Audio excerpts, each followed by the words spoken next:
হাসনাতের যে পোস্ট মানে ওয়াকারকে সরাতে হবে, এই তো? আচ্ছা, এখন নাগরিক কমিটি কি ওয়াকারের পতন চাইছে? আপনারা কি তো সংবাদ গ্রহণ করেন, আমি তো দেখি নাই কোথাও নাগরিক কমিটির পক্ষ থেকে বলা হয়েছে ওয়াকারের পদত্যাগ চাই, এমন তো আমি দেখি নাই। তো তারা সাংগঠনিকভাবে ওয়াকারের পদত্যাগ চাচ্ছে না কেন, তাই না? এটা তাদের তো চাওয়া উচিত। আর তার যে পোস্ট, এই পোস্টটা আপনারাও প্রশ্ন করছেন যে তাকে ডাকছিল না সে নিজে থেকে গেছিল, সে কি উত্তর দিছে? দেয় নাই। উত্তর দেয়নি কেন? আমি জানি না, আপনারা জানেন? আপনারাও জানেন না। তারপরে কার সঙ্গে দেখা হয়েছে?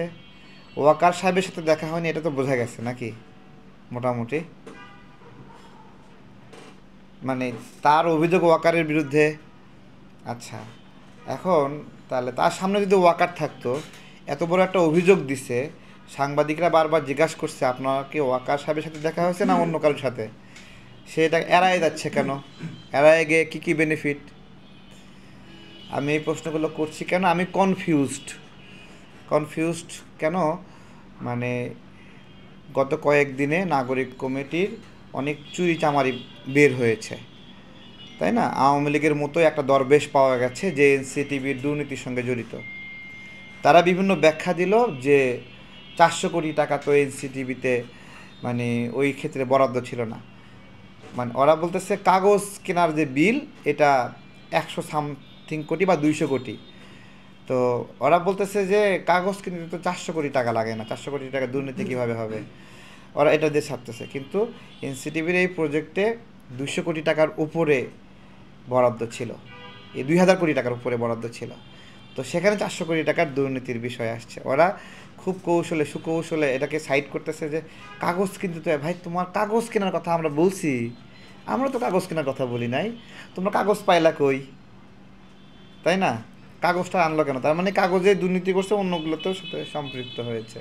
এরপরে তাদের যে অন্যায় বের হয়েছে, একটা লাগাতারে কয়েকদিনে মেসাকার অবস্থা, আমরা ভাবিও নি যে এত তাড়াতাড়ি এত অপকর্ম বের হবে। এরপর হলো নিয়োগ জালিয়াতি, তাই না? নাহিদ একটা অসৎ মানুষ, সে তথ্য প্রযুক্তি ডিপার্টমেন্ট থেকে ওয়ার সাথে লাফায়ে গিয়ে যেটা তার দপ্তর না সেখানে নিয়োগ দিচ্ছে, তার মানে সে তার দপ্তরের বাইরেও নিয়োগ জালিয়াতিগুলো করছে। তার দপ্তরে তো আছেই। তার দপ্তরে জালিয়াতি প্রথম ধরা পড়ছিল শাহিদুর রহমান, ডক্টর শাহিদুর রহমানকে, যিনি বঙ্গবন্ধু পরিষদের প্রতিনিধি, তাকে নিয়োগ দিয়েছিল নাহিদ। আমরা যখন ধরলাম তখন কাউ মাও কইরা ফেসবুকে পোস্ট দিছে যা আমি এটা বিভিন্ন কিছু বলে। এরা ধরা খাওয়ার আগ পর্যন্ত মানে কিছু বলে না, ধরা খাইলে একটা উল্টা যুক্তি রেডি করে থাকে। তারপরে আসলো কি আসিফের যে নিয়োগ, হ্যাঁ, কাউন্সিলর প্রশাসক নিয়োগ, তাই না? এই কাউন্সিলর প্রশাসক নিয়োগের যে এই বিষয়ে যে তথ্য, সেটা হলো তাদের এর আগে তাদের দলের পক্ষ থেকে প্রেস ক্লাবে এই আওয়ামী কাউন্সিলররা প্রোগ্রাম করছিল যারা পুনর্বাসিত হতে চায়। সেখানে হাসনাত, সার্জিস, তারপরে নাসির, এরা সবাই মিলে বলল যে এদেরকে পুনর্বাসন না করলে গণ অভ্যুত্থান ব্যর্থ হয়ে যাচ্ছে। তো এদেরকে পুনর্বাসন না করলে গণ অভ্যুত্থান ব্যর্থ হয়ে যাচ্ছে। আমি তো কই বাবা, এরা গণ অভ্যুত্থান ব্যর্থ হচ্ছে কয়টা কাউন্সিলরের পুনর্বাসন না করলে। তারপরে আবার বক্তব্য আসলো কি যে আপনারা যদি আমাদেরকে সহযোগিতা করেন আমরা আপনাদের পুনর্বাসনের বিষয়ে আসিফকে বলবো। তো আসিফের এই আওয়ামী কাউন্সিলরদের পুনর্বাসন তখন থেকেই তো এটা আলাপ হয়ে আসতেছে। তারই প্রক্রিয়া হিসেবে মহাখালী ডিওএইচএসের ইলিয়াস ভাইকে আপনার হলো ভুজুম ভাজুম বুঝায় লাভ নাই। গতকালকে পিনাকি দাদা, কনক সারোয়ার ভাই এবং ইলিয়াস ভাই একত্রিত হয়েছিল। বেসিক্যালি এটা ছিল যে মানে নাগরিক কমিটির পক্ষে একটা আউটলাইন তৈরি করবে, এই ধরনের একটা শো ছিল।